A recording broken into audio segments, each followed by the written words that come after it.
લોમીટો રામ સીતારામ બધાને તો બાપા સીતારામ બધાને હાજર રાખી છું આપું છું. તો અત્યારમાં જો સવાર થઈ ગઈ છે. પહેલાં તો આપણે એને ફર્સ્ટ ક્લાસ તૈયાર પણ થઈ ગયા છીએ. તો આપણે એમ કહેવાય કે માંડવીના દાણા છે એમાં કોક દાણા છે એ વીણવાના છે અને ફાડર હોય વીણવાના છે. તો બધા અત્યારમાં કામ કરવા મળ્યા છીએ.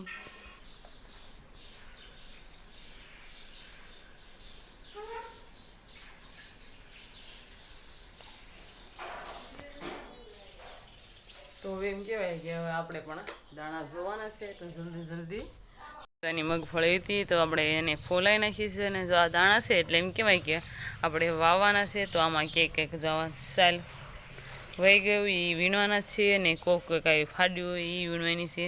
તો આપણે જો વીણવા છાલ કૂદી નથી તો આપણે એટલી જોઈએ છીએ. તો આટલો ઢગલો છે આપણે જોવાનું છે. તો જલ્દી જોવા મળ્યું એટલે જોવાઈ જાય એમ બધી માંડવી જોવે છે ને મારે સંજયભાઈ પણ જોવે છે દાણા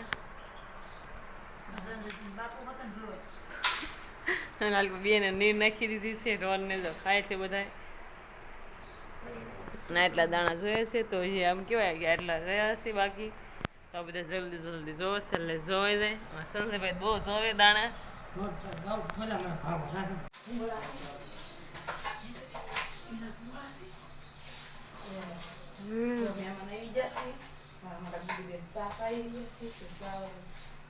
તો આપણે સરસ મજાની રસોઈ બનાવવાની છે. તો આ પાછું શાક મૂકી દીધું છે. આ પાછું સરસ મજાનો જો લોટ પણ બાંધી દીધો છે. તેમ કહેવાય કે સરસ મજાના લાડવા બનાવવાના છે. તો ઓલા આપણે બનાવવાનું છે. તો ગોળને બધું તૈયાર કરી નાખ્યું છે.